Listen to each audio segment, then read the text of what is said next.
जय हिंद दोस्तों, सैनिक समाचारों में आपका हार्दिक स्वागत है।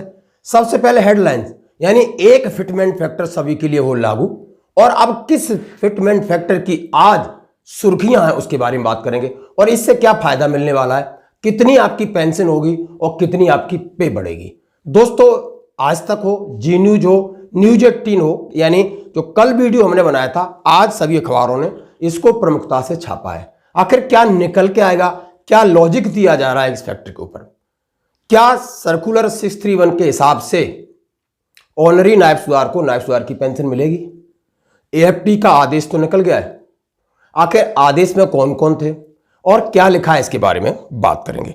और बात करूंगा दोस्तों, महंगाई 7वें आसमान पर, महंगाई भत्ता नीचे और शेयर मार्केट लुढ़का, 91 लाख करोड़ रुपए का लगाया चूना। और बात करूंगा, सैनिक लगे हैं जिंदगियां बचाने में, कहां कहां कैसे कैसे, जरा आप देखना। ये सबसे पहले मैं बात करूंगा, फिटमेंट फैक्टर की बात हो रही है। जैसे कि आज के अखबारों ने की हेडिंग है कि 8वां वेतन आयोग 2.57 या उससे अधिक फिटमेंट फैक्टर की मांग, जानिए कितनी हो सकती है। दूसरा कह रहा है कि 8वां वेतन आयोग एनसीजेसीएम सचिव का फिटमेंट फैक्टर पर बड़ा बयान, कहा इसे लागू करो। किसे लागू करो, उससे कितना बढ़ेगा, यानी 157% की बढ़ोतरी, 18,000 से 46,260 मिनिमम वेतन और 9,000 से 23,130 रुपए आपकी हो जाएगी पेंशन। अब इसी खबर को सब अखबार छाप रहे हैं, तो इसके बारे में तर्क क्या दिया जा रहा है।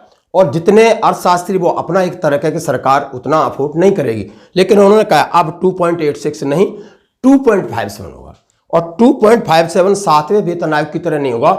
2.57 का मतलब 2.57, ये नहीं कि 2.62 हो गया, 2.72 हो गया, 2.81 हो गया, यानी अलग अलग पे लेवल अलग अलग पे बैंड में लागू नहीं होगा। यानी जो बढ़ने का रेशियो तो कम से कम समान रखिए। इसी तरीके से आप इनको तो बहुत जबरदस्त बढ़ोतरी होती है और नीचे वाले को फिर क्या बढ़ोतरी होगी। 1 पेंशन जैसा ही आप ले लो, जिसकी बहुत कम है उसको आप 1 या 2% बढ़ाने से कितना बढ़ता है, और जिसकी लाखों में पेंशन है तो उसका तो बढ़ेगा। इन्हीं बातों को लेकर 8वें वेतन आयोग 2.57 या उससे अधिक फिटमेंट फैक्टर की मांग। 8वें वेतन आयोग राष्ट्रीय परिषद संयुक्त परामर्शी मशीनरी के सचिव शिव गोपाल मिश्रा का कहना है कि अब मेरा अब भी मानना है कि फिटमेंट फैक्टर कम से कम 2.57 या उससे अधिक होना चाहिए। अब भी मानना है, और ये बॉस हैं सबके ट्रेड यूनियन के, इन्होंने ही लड़ाई लड़नी है, इन्होंने अपना पक्ष रखना है। आप पक्ष के तर्क सुन लीजिए। उन्होंने कहा पिछले महीने के मध्य में 8वें वेतन आयोग की घोषणा करने के बाद केंद्र सरकार के कर्मचारियों के लिए संभावित वेतन वृद्धि पर चर्चा लगातार चल रही। एक रिपोर्ट के अनुसार राष्ट्रीय परिषद ने 2.57 जो कि 7वें वेतन आयोग के समान ही फिटमेंट फैक्टर की मांग की है। शिवगोपाल मिश्रा ने कहा मेरा अब भी मानना है कि फिटमेंट फैक्टर इससे कम की हम सोच भी नहीं सकते हैं। उन्होंने कहा है 2.57 होता है तो केंद्रीय कर्मचारियों का पे लेवल 1 का है सीधा 157% की बढ़ोतरी होकर न्यूनतम 18,000 से बढ़कर के 46,260 होगा, यानी 46,260, और पेंशन आपकी 9,000 से बढ़ेगी जो 23,130 होगी। 7वें वेतन आयोग ने 2.57 के फिटमेंट फैक्टर की सिफारिश की थी। इससे केंद्र सरकार के कर्मचारियों के लिए न्यूनतम वेतन 7,000 से बढ़कर के 18,000 हुआ था। इससे पहले 8वें वेतन आयोग के तहत 2.86 के फिटमेंट फैक्टर की मांग की गई। हालांकि पूर्व वित्त सचिव सुभाष गर्ग ने एक समाचार चैनल को दिए इंटरव्यू में कहा कि 2.86 फिटमेंट फैक्टर की मांग करना चांद मांगने जैसा है। उन्होंने कहा कि फिटमेंट फैक्टर 1.92 और 2.08 के आसपास रहेगा, जैसा कि इस बात पर संभावना जताई। जेसीएमएनसी 2.57 या उससे अधिक फिटमेंट फैक्टर की मांग क्यों कर रहा है, क्यों कर रहे हैं, भला ये सुनिए ना, कोई ऐसे नहीं मांग रहे ना, लॉजिक सुनिए।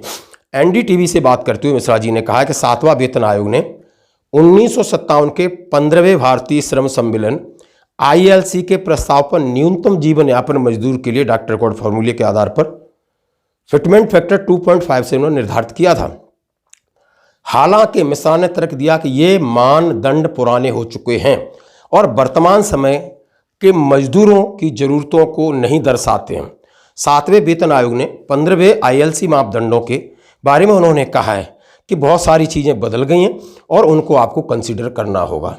उन्होंने कहा, सबसे पहले कहा, मिश्रा ने जोर देकर कहा कि 8वें वेतन आयोग को माता पिता और वरिष्ठ नागरिकों के भरण पोषण कल्याण अधिनियम 2022 के अनुरूप आश्रित माता पिता को शामिल करने के लिए उपभोग की आवश्यकता 3 इकाइयों से संशोधित करके 5 इकाई तक करना।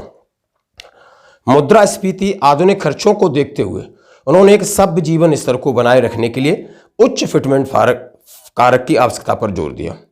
अब 8वां वेतन कब लागू होगा ये हम सभी आराम से जानते हैं, और इसी को जी न्यूज ने कहा है कि भाई अब किस बार 2.57 पर इन्होंने अपना ड्राफ्ट बना लिया है। 2.86 को हटा दिया है कि नहीं, हमें मिनिमम 2.57 चाहिए और कॉमन फिटमेंट फैक्टर चाहिए।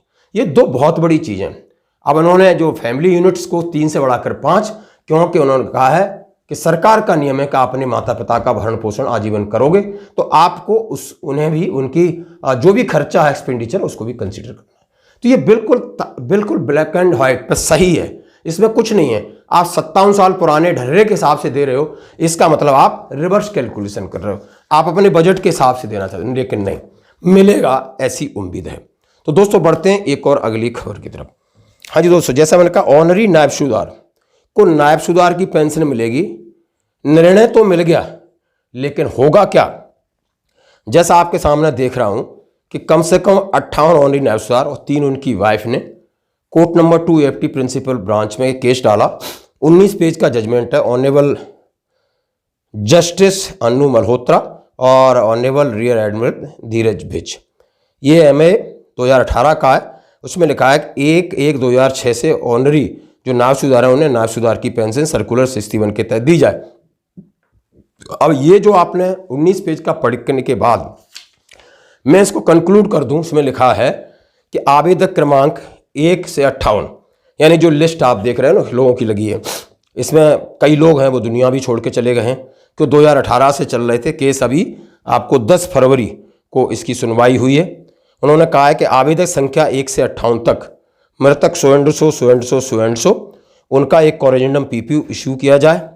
इस आदेश की प्राप्ति की तिथि से 3 महीने के भीतर बकाया राशि का भुगतान किया जाए, अन्यथा आवेदक को प्रस्तावित भुगतान की तिथि तक सभी बकाया राशि 6% प्रतिवर्ष की दर से ब्याज देना होगा। आप ये देख सकते। इसके अलावा आवेदक श्रीमती जो फैमिली पेंशन है उनके लिए भी सीधा सीधा लिखा है। तदनुसार उन्होंने कहा है कि दोबारा उनकी पेंशन निर्धारित किया जाए, उनका कोरेजेंडम PPO यानी शुद्धि पत्र दोबारा जारी किया जाए और उनको एरियर दिया जाए, जो कि सर्कुलर 631 में सीधा सीधा उल्लेख है। यानी दोस्तों सभी इसको लेकर बहुत परेशान हैं। बहुत सारे नियम आते हैं, लेकिन दुर्भाग्यवश MOD इसको एक्सेप्ट नहीं करती। AFT तो है, AFT ऐसे हो गया जैसे सरकारी अस्पताल है, गए पैरासिटामोल है, दे दी एक्सपायरी, पकड़ा दी, खाओ तो ठीक है, नहीं खाओ तो ठीक है, उन्होंने अपना काम कर दिया। ये आपको ये मिलेगा नहीं मिलेगा इसकी कोई गारंटी नहीं, क्योंकि ये केस लगातार कई 7 से 8 साल 2009 से चल रहा है, और 2009 में एरियर भी मिला, तमाम चीजें हुई, लेकिन सरकार ने फिर अपने हाथ पीछे खींच लिए। अब AFT के जजमेंट का कितने प्रभावी होंगे सरकार के ऊपर, ये आप और हम शायद सभी जानते हैं। तो दोस्तों बढ़ते हैं एक और अगली खबर की तरफ। अभी देखिए महंगाई 7वें आसमान पर है, और महंगाई भत्ता 2 को पार नहीं कर पा रहा है, मतलब 2 से 3 नहीं हो पा रहा है। अब इसको लेकर के आपने देखा शेयर मार्केट भी ऑन द